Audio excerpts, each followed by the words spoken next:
Excelência, com que olhar deve o cristão avaliar a pandemia? A infecção, como todas as doenças e até a própria morte, são uma consequência do pecado original.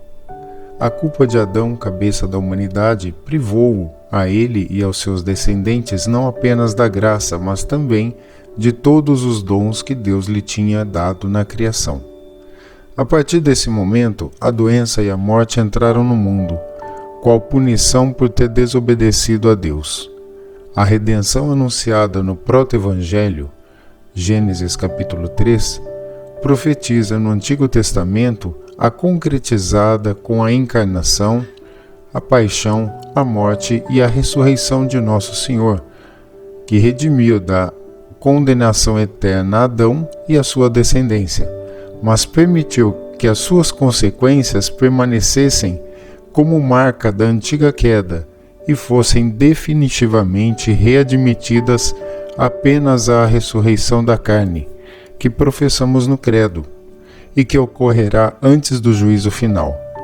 Isso deve ser recordado, especialmente no momento em que os princípios basilares do cristianismo são ignorados ou negados. O católico sabe que a doença e, portanto, também as epidemias, o sofrimento, a privação dos entes queridos, devem ser aceites com fé e humildade também em expiação dos nossos próprios pecados. Graças à comunhão dos santos, através da qual os méritos de cada batizado se transmitem também aos outros membros da Igreja, podemos oferecer tais provas também para o perdão dos pecados dos outros, para a conversão daqueles que não creem, para abreviar a purificação das almas santas no purgatório. O infortúnio, como esse que estamos assistindo, também pode ser uma preciosa oportunidade para crescer na fé e na caridade operosa. Como se pode ver, limitar-se ao aspecto meramente clínico da doença, que obviamente deve ser combatida e curada, tira qualquer dimensão transcendente à nossa vida, privando-a daquele olhar sobrenatural sem o qual é inevitável fechar-se num egoísmo surdo e sem esperança.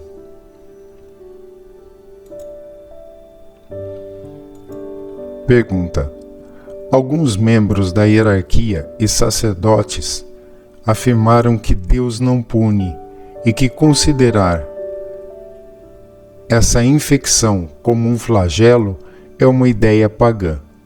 O senhor está de acordo? Viganò: a primeira punição, como dizia há pouco, foi infligida ao nosso progenitor. Mas, como diz o Exultade, que entoaremos no sábado santo à noite, ó ditosa culpa que nos mereceu tão grande Redentor. Um pai que não pune demonstra não amar o filho, mas dele desinteressar-se por ele. Um médico que observa indiferente o paciente piorando até a gangrena não quer a sua cura. O Senhor é um Pai muito amoroso, porque nos ensina como nos devemos comportar para merecer a eterna beatitude do céu. E, quando, com o pecado, desobedecemos aos seus preceitos, Ele não nos deixa morrer, mas vem nos procurar, envia-nos muitos sinais, por vezes severos, como é justo, para que nos arrependamos, façamos penitência e recuperemos a amizade com Ele. Vós sereis meus amigos, se fizerdes o que eu vos mando. João 15:14. Parece-me que as palavras do Senhor não dão origem a mal-entendidos. Eu gostaria também de acrescentar que a vontade de um Deus justo, que recompensa os bons e pune os iníquos, faz parte da herança comum à lei natural que o Senhor incutiu em todos os homens de todas as épocas. Um chamamento irreprimível do paraíso terrestre, que também permite que os pagãos compreendam como a fé católica é o necessário cumprimento daquilo que sugere um coração sincero e bem disposto. Surpreende-me que hoje, em vez de se evidenciar esta verdade profundamente inscrita no coração de cada homem, aqueles que parecem ter tanta simpatia pelos cultos pagãos não aceitam a única coisa que, desde sempre, a Igreja Católica considerou importante para atraí-los para Cristo. Pergunta: Vossa Excelência acredita que existem pecados que provocaram, de modo particular, a ira de Deus? Viganò: Os crimes com que cada um de nós se mancha diante de Deus são um golpe de martelo nos pregos que perfuraram as mãos de nosso Redentor, uma chicotada que rasgou a carne do seu santíssimo corpo, um escarro no seu rosto amoroso. Se tivéssemos este pensamento diante de nós, nenhum de nós ousaria pecar. E quem pecou não pararia de chorar até o fim dos seus dias. No entanto, esta é a realidade. Na sua paixão, o nosso Divino Salvador assumiu sobre si não apenas o pecado original, mas também todos os nossos pecados, de todos os tempos e de todos os homens. E o mais maravilhoso é que nosso Senhor quis enfrentar a morte na cruz, quando uma única gota do seu preciosíssimo sangue seria suficiente para nos redimir. Mas, para além dos pecados cometidos individualmente, também existem os pecados cometidos pelas sociedades e nações. O aborto, que também durante essa contaminação continua a matar crianças inocentes, o divórcio, a eutanásia, o horror chamado casamento homossexual, a celebração da sodomia e das piores perversões, a pornografia, a corrupção dos pequenos, a especulação das elites financeiras e a profanação do domingo. Posso perguntar-lhe por que faz uma distinção entre culpas individuais e culpa das nações? Viganò: São Tomás de Aquino ensina-nos que tal é o dever do indivíduo reconhecer, adorar e obedecer ao verdadeiro Deus, também a sociedade, que é precisamente composta por indivíduos, não pode deixar de reconhecer Deus e garantir que as próprias leis permitam aos seus membros alcançar um bem espiritual a que se destinam.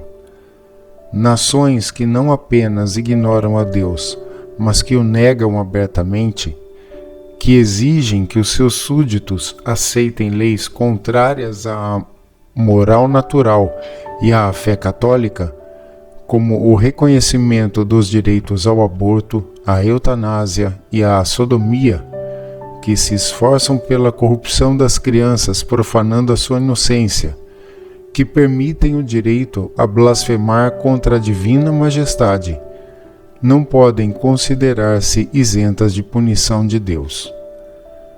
Assim, se quiserem obter perdão público, os pecados públicos requerem confissão pública e pública expiação.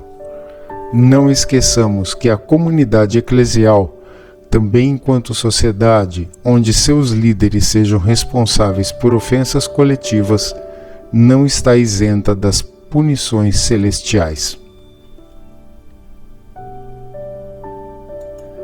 Pergunta: Isso significa que também existem culpas da Igreja? Viganò: A Igreja é sempre em si mesma infalivelmente santa, uma vez que é o corpo místico de nosso Senhor. E não seria só imprudente, mas também blasfemo, só pensar que a divina instituição que a providência colocou na terra como dispensadora da graça e única arca da salvação possa, mesmo que minimamente, ser imperfeita. Os louvores que atribuímos à Santíssima Virgem, que é de fato Mater Ecclesia, também se aplicam à Igreja. É mediadora das graças através dos sacramentos, é Mãe de Cristo, a quem gera os membros, Arca da Aliança, ou seja, guardiã do pão celestial e dos mandamentos. A Igreja é refúgio dos pecadores, a quem concede o perdão na confissão. É saúde dos enfermos, a quem dispensa sempre os próprios cuidados. É Rainha da Paz, que promove entre os povos, pregando o Evangelho. Mas também é terribilis castrorum assis ordinata, porque o Senhor deu aos seus ministros o poder de expulsar demônios e a autoridade das sagradas chaves, graças às quais abre ou fecha as portas do céu. E não esqueçamos que a Igreja não é apenas a Igreja militante na terra, mas que é também a na Igreja triunfante e na purgante, cujos membros são todos santos. Mas a verdade é que, se a Igreja de Cristo é santa, também pode ser pecadora nos seus membros aqui na terra e também na sua hierarquia. Nestes tempos difíceis, temos, infelizmente, numerosos exemplos de clérigos indignos, como os escândalos dos abusos por parte dos clérigos e até mesmo de altos prelados. A infidelidade dos pastores sagrados é um escândalo para os seus irmãos e para muitos fiéis, não apenas quando se trata da luxúria ou do desejo do poder, mas também, eu diria que acima de tudo, quando afeta a integridade da fé, a pureza da doutrina e a santidade da moral, culminando mesmo em episódios de inaudita gravidade, como, por exemplo, no caso da adoração do ídolo da Pachamama no Vaticano. De fato, creio que o Senhor está particularmente indignado com a multidão de pecados e escândalos daqueles que deveriam servir de exemplo e modelo, enquanto pastores, para o rebanho que lhes foi confiado. Não esqueçamos, para além disso, que o exemplo dado por grande parte da hierarquia não é escandaloso apenas para os católicos, mas também para muitas pessoas que, embora não tenham a graça de lhes pertencer, olham para eles como um farol e um ponto de referência. E não só. Esse flagelo não pode eximir a Igreja, na sua própria hierarquia, de realizar um severo exame de consciência por se ter rendido ao mundo. Não pode fugir ao dever de condenar firmemente os erros que deixou de desenfrear no seio a partir do Vaticano II, em que atraíram para a própria Igreja e para o mundo justas punições porque precisamos nos arrepender e voltar a Deus. Dói-me notar que ainda hoje, quando todos nós somos testemunhas da cólera divina que atinge o mundo, se continua a ofender a majestade de Deus ao falar da vingança da Mãe Terra que reclama respeito. Como afirmou o Papa Bergoglio há alguns dias na sua enésima entrevista. Urge, em vez disso, pedir perdão pelo sacrilégio perpetrado na Basílica de São Pedro, consagrando-a de acordo com as normas canônicas antes de se celebrar novamente o santo sacrifício. E também se deveria realizar uma solene procissão penitencial, mesmo só de prelados, conduzidos pelo Papa, para implorarem a misericórdia de Deus sobre si e sobre o povo. Seria um gesto de autêntica humildade que muitos fiéis esperam em reparação dos pecados cometidos. Como conter a perplexidade pelas palavras proferidas em Santa Marta diante da homilia da missa de 26 de março pelo Papa Bergoglio? E o Papa disse: que o Senhor não nos encontre no fim da vida e diga de cada um de nós: deixastes perverter, afasta-te do caminho que eu te indiquei, prostraste-te diante de um ídolo. Ficamos completamente chocados e indignados ao ouvir essas palavras, considerando que ele mesmo consumou um verdadeiro sacrilégio diante de todo mundo, mesmo no altar da confissão de São Pedro, uma profanação, um ato de apostasia com um ídolo imundo e demoníaco da Pachamama. Pergunta: no dia da Anunciação de Maria Santíssima, os bispos de Portugal e de Espanha consagraram suas nações ao Sagrado Coração de Jesus e ao Imaculado Coração de Maria. A Irlanda e a Grã-Bretanha fizeram o mesmo. Muitas dioceses e cidades, na pessoa de seus bispos e das autoridades públicas, colocaram as suas comunidades sob a proteção da Virgem. Como o senhor avalia esses acontecimentos? Viganò: estes são gestos que constituem um bom presságio, embora insuficientes para reparar as nossas culpas e até agora ignorados pelos líderes da Igreja, enquanto o povo cristão clama pelos seus pastores, em voz alta, por um gesto solene e coletivo. Nossa Senhora em Fátima pediu ao Papa e a todos os bispos que consagrassem a Rússia ao seu Imaculado Coração, anunciando infortúnios e guerras, até que isso não acontecesse. Os seus apelos continuam por serem atendidos. Os pastores arrependam-se e obedeçam à Santíssima Virgem. É vergonhoso e escandaloso que a Igreja na Itália não tenha se unido a esta iniciativa. Pergunta: como o senhor vê a suspensão das celebrações que envolveu quase todo mundo? Viganò: este é um grande sofrimento, mas eu diria o maior que se impôs aos nossos fiéis, especialmente aos moribundos, privando-os de recorrer aos sacramentos. Nestas situações, parecia que a hierarquia, à exceção de raros casos, não tinha escrúpulos ao fechar as igrejas e impedir a participação dos fiéis no santo sacrifício da missa.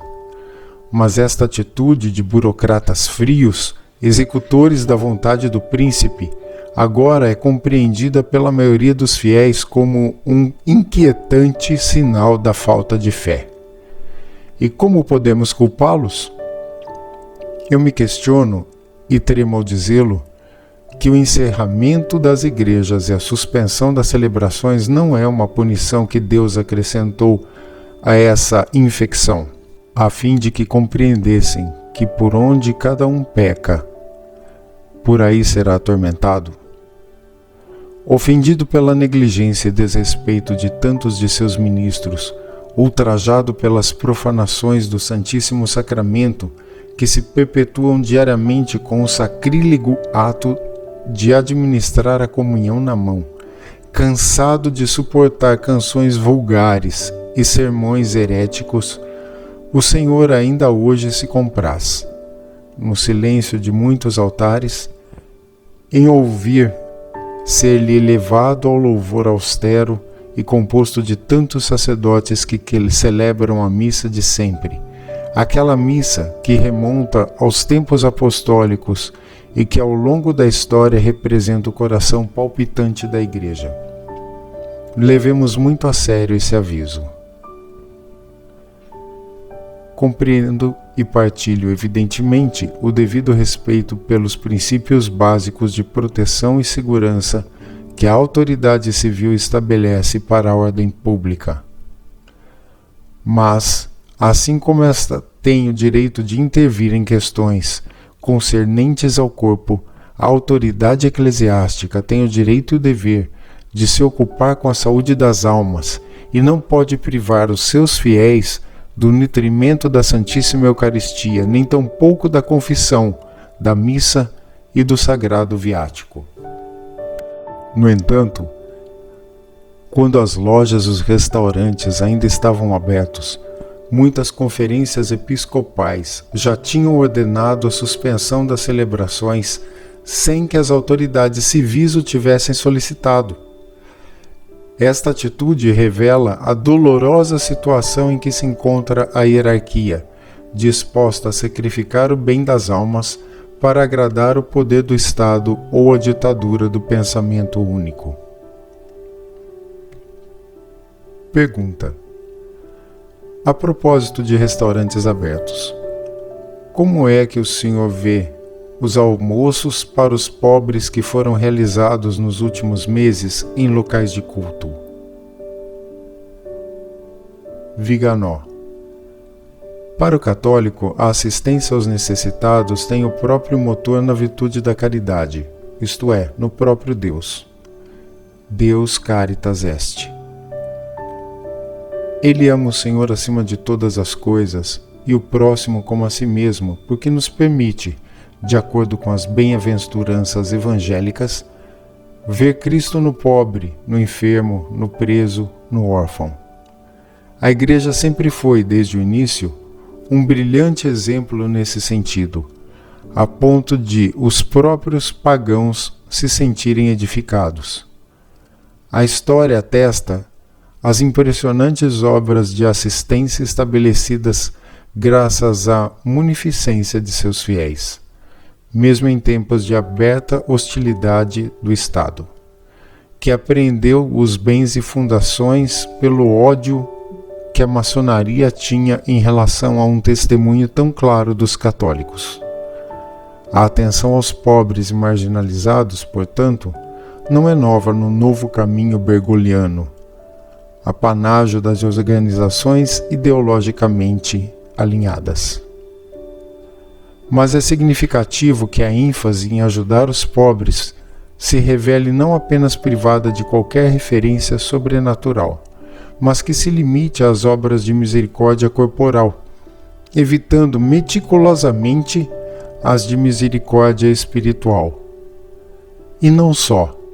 Este último pontificado ratificou definitivamente a renúncia ao apostolado, a missionariedade da Igreja também nesse contexto, liquidando-a com o termo depreciativo de proselitismo.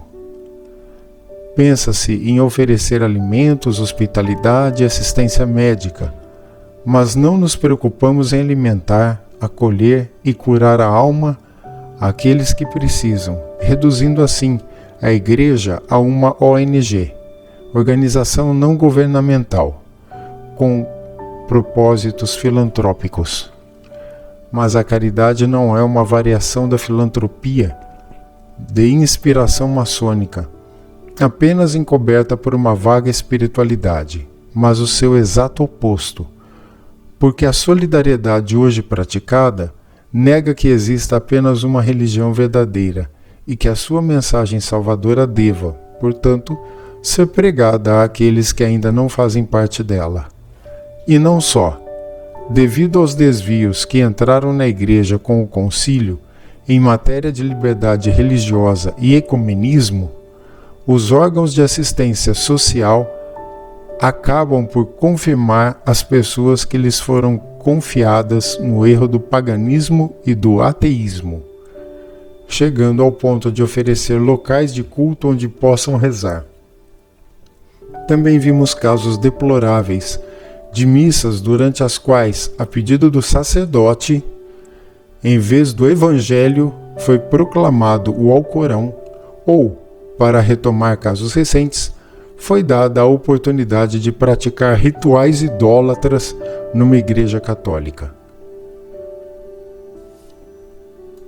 Eu acredito que a decisão de destinar as igrejas para refeitórios ou dormitórios para acolher as pessoas necessitadas é um fenômeno revelador dessa hipocrisia subjacente, que, como no caso do ecumenismo, usa um pretexto aparentemente louvável, que é ajudar os necessitados, acolher os refugiados, etc., como um instrumento para realizar progressivamente o sonho maçônico de uma grande religião universal, sem dogmas, sem ritos, sem Deus.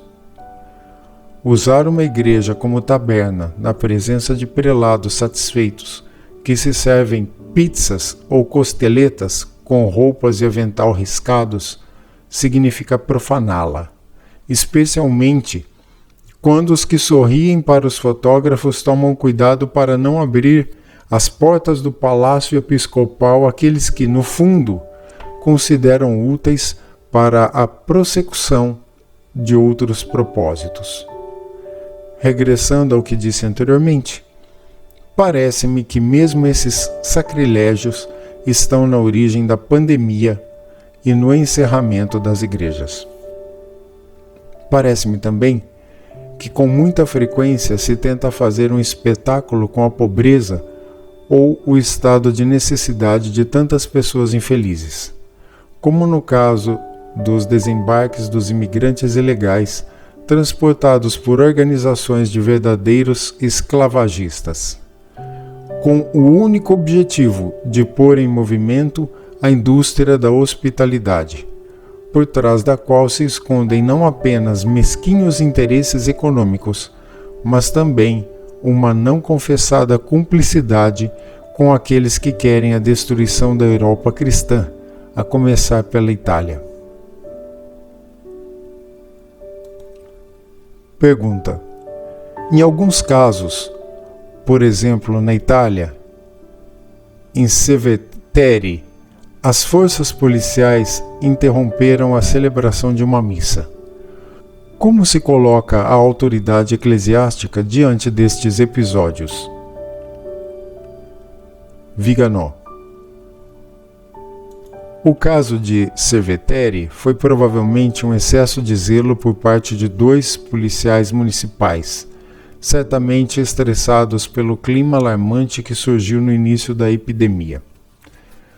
Mas deve ficar claro que, especialmente numa nação como a Itália, em que existe uma concordata entre a Igreja Católica e o Estado, a autoridade em locais de culto é exclusivamente reconhecida à autoridade eclesiástica e, portanto, teria sido mais do que necessário que a Santa Sé e o ordinário local protestassem firmemente por uma violação do Pacto de Latrão, confirmado em 1984 e ainda válido. Mais uma vez, o exercício da autoridade por parte dos pastores, que deriva diretamente de Deus, dissolve-se como a neve ao sol, demonstrando uma pusilanimidade que poderia, um dia, autorizar abusos muito piores. Aproveito esta ocasião para solicitar uma condenação muito firme destas interferências intoleráveis por parte da autoridade civil em questões de imediata e direta competência da autoridade eclesiástica. Pergunta: o Papa Francisco convidou, em 25 de março, todos os cristãos, independentemente de serem ou não católicos, a rezarem o Pater Noster, pedindo a Deus o fim da infecção.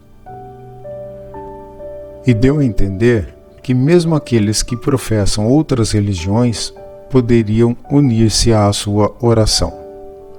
Qual a sua opinião? O relativismo religioso, insinuado pelo concílio, eliminou a persuasão de que a fé católica é o único caminho de salvação e que o Deus uno e trino que adoramos é o único Deus verdadeiro. O Papa Bergoglio declarou, na Declaração de Abu Dhabi, que todas as religiões são desejadas por Deus. Esta não é apenas uma heresia, mas uma forma gravíssima de apostasia e uma blasfêmia. Por que dizer que Deus aceita ser adorado, independentemente de como se tenha revelado, significa frustrar a encarnação, a paixão, a morte e a ressurreição de nosso Senhor. Significa inutilizar o propósito pelo qual existe a Igreja, a razão pela qual milhões de mártires derem suas vidas para que existam os sacramentos, o sacerdócio e o próprio papado. Infelizmente, justamente quando se deveria expiar o ultraje à majestade de Deus, há quem peça para lhe rezar juntamente àqueles que se recusam a honrar a sua Santíssima Mãe no dia da sua festa. É este o modo mais apropriado para obter o fim de uma contaminação? Pergunta: Contudo, também é verdade que a penitenciária apostólica concedeu particulares indulgências para pessoas afetadas pelo contágio e para os que assistem física e espiritualmente os doentes. Viganò. Antes de mais, é necessário reafirmar vigorosamente que não é possível substituir com as indulgências os sacramentos. É necessário se opor com a máxima firmeza às más decisões de alguns pastores que recentemente proibiram os seus sacerdotes de ouvir as confissões ou de administrar o batismo. Estas disposições, junto à proibição de celebrar a missa e a suspensão das comunhões, são contra o direito divino e demonstram que Satanás está por trás de tudo isto. Somente o inimigo pode inspirar medidas que provocam a perda espiritual de tantas almas. É como se os médicos tivessem ordens de não dar tratamentos vitais aos pacientes em perigo de vida. O exemplo do episcopado polaco, que ordenou multiplicar as missas para permitir a participação dos fiéis sem risco de contágio, deve ser assumido por toda a Igreja, caso a hierarquia ainda tenha no coração o desejo da eterna salvação do povo cristão. E é significativo que, precisamente na Polônia, o impacto dessa contaminação seja inferior ao de outras nações. A doutrina das indulgências sobrevive aos ataques dos modernistas, e essa é uma boa coisa. Mas se o Romano Pontífice tem o poder de tirar pleno proveito do inesgotável tesouro da graça, também é verdade que as indulgências não podem ser banalizadas nem consideradas como se fossem saldos de fim de estação. Os fiéis também tiveram uma impressão semelhante por ocasião do último Jubileu da Misericórdia, para o qual a indulgência plenária foi concedida em tais condições, de modo a atenuar a consciência da sua importância naqueles que dela lucravam. Também se coloca o problema da confissão sacramental e da comunhão eucarística exigidas para se beneficiar das indulgências, mas que nas normas emitidas pela Sagrada Penitenciária aparecem sine die com um genérico assim que lhe seja possível. Pergunta: o senhor acredita que as dispensas específicas relativas à absolvição geral, em vez da absolvição individual, possam aplicar-se à contaminação presente? Viganò: a iminência da morte legitima o recurso às soluções que a Igreja, no seu zelo pela salvação eterna das almas que lhe foram confiadas, sempre concedeu generosamente, como no caso da absolvição geral, que é dada aos militares antes de um ataque ou, por exemplo, a quem se encontra num navio a afundar. Se a emergência de uma unidade de cuidados intensivos não permite a entrada do sacerdote, a não ser em momentos limitados, e nestas situações não é possível ouvir as confissões individuais dos moribundos, acredito que a solução proposta seja legítima. Mas, se esta norma quer criar um perigoso precedente para posteriormente alargá-lo ao uso comum, sem que haja perigo iminente para a vida do penitente, será necessário vigiar com a máxima atenção, para que o que a Igreja concede magnanimamente para os casos extremos não se torne uma norma. Eu recordo também que as missas transmitidas em streaming ou pela televisão não cumprem o preceito festivo. São uma maneira louvável de santificar o dia do Senhor quando é impossível ir à igreja.